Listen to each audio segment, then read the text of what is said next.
एक बार की बात है, एक गांव में गौतम बुद्ध का प्रवचन चल रहा था। गौतम बुद्ध कह रहे थे, जब हम क्रोधित होते हैं तो दूसरों को नुकसान पहुंचाने की कोशिश करते हैं, लेकिन उस समय हम इतने उत्तेजित हो जाते हैं कि हमारी सोचने समझने की ताकत समाप्त हो जाती है। इसीलिए क्रोध में हम सही निर्णय नहीं ले पाते हैं और अपना ही नुकसान कर बैठते हैं। बुद्ध की उस सभा में एक गुस्सैल व्यक्ति भी शामिल था। उसे बात बात पर गुस्सा आता था। आज भी वो अपने घर वालों से झगड़ा करके यहाँ आया था और उस समय भी उसके दिमाग में उथल पुथल मची हुई थी। इसीलिए उसे बुद्ध की बातें अच्छी नहीं लग रही थी। उसे लग रहा था कि जैसे बुद्ध उसे डांट रहे हो, उसके सामने उसकी बेइज्जती कर रहे हो। इससे उस व्यक्ति का क्रोध और भड़क गया। वो अपनी जगह से उठा और बुद्ध के पास जा पहुंचा। इससे पहले कोई कुछ समझता, उसने गौतम बुद्ध के मुंह पर थूक दिया। ये देखकर वहाँ मौजूद लोग भड़क उठे, उस व्यक्ति के बारे में बुरा भला कहने लगे। लेकिन गौतम बुद्ध अभी भी अपनी जगह पर शांत बैठे हुए थे। उन्होंने अपना चेहरा पोंछा और बोले, क्या बात है वत्स, तुम्हें कुछ कहना है? उस व्यक्ति ने कोई जवाब नहीं दिया। वो बिना कुछ कहे वहाँ से चला गया। ये देखकर एक व्यक्ति से रहा नहीं गया और उसने पूछा, हे महात्मन, उस मूर्ख व्यक्ति ने आपका अपमान किया और आपने उसे कुछ नहीं कहा। उसकी बात सुनकर बुद्ध धीरे से मुस्कुराए और बोले, तुमने शायद उस व्यक्ति का चेहरा नहीं देखा।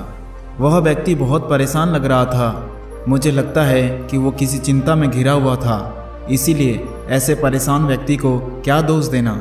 बुद्ध पर थूकने वाला व्यक्ति सभा से उठने के बाद अपने घर चला गया। वो दिन भर बेचैन रहा। उसे अपनी करनी पर पछतावा होता रहा। रात में भी वो व्यक्ति सो नहीं पाया। बेचैनी से इधर उधर करवट बदलता रहा। अगले दिन वो फिर बुद्ध की सभा में गया। वहाँ पहुँचते ही वो बुद्ध की चरणों में गिर पड़ा और रोने लगा। ये देखकर बुद्ध ने पूछा, क्या हुआ वत्स, तुम क्यों रो रहे हो? वो व्यक्ति बोला, मैं वही दुष्ट व्यक्ति हूँ जिसने कल आपको अपमान किया था।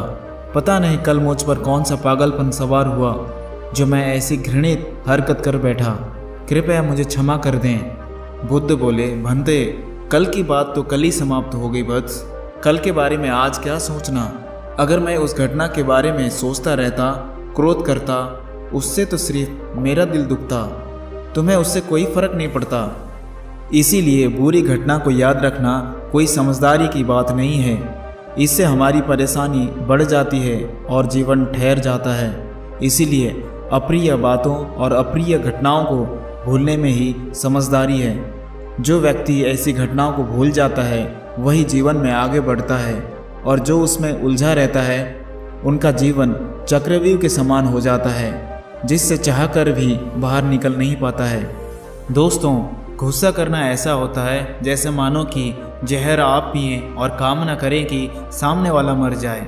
इसीलिए जब भी कभी आपको गुस्सा आए तो इस बात को ध्यान में रखें कि अगर आप किसी से नाराज होते हैं या रूठ कर चुपचाप बैठ जाते हैं तो आप अपना ही नुकसान करते हैं। इससे आपका समय का तो नुकसान होता ही है, आपके शरीर का भी नुकसान होता है। इसीलिए अप्रिय बातों और अप्रिय घटनाओं को लेकर बैठना कोई हल नहीं है।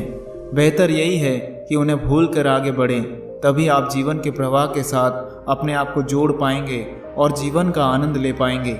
हम में से ज़्यादातर लोग यही सोचते हैं कि हमारे दुखों का कारण कोई दूसरा व्यक्ति है, और जब हम ऐसा मानते हैं तो हम अपनी क्षमताओं को अनदेखा कर रहे होते हैं। वास्तव में ये हम पर निर्भर करता है कि हम दूसरों के द्वारा प्रदान की गई नकारात्मक चीज़ों को स्वीकार करते हैं या नहीं। अगर हम नकारात्मक चीज़ों को स्वीकार करते हैं तो हम अपने पैरों पर कुल्हाड़ी मारते हैं, और जब हम अस्वीकार कर देते हैं तो घृणा, क्रोध, हिंसा हर किसी से मुक्त हो जाते हैं।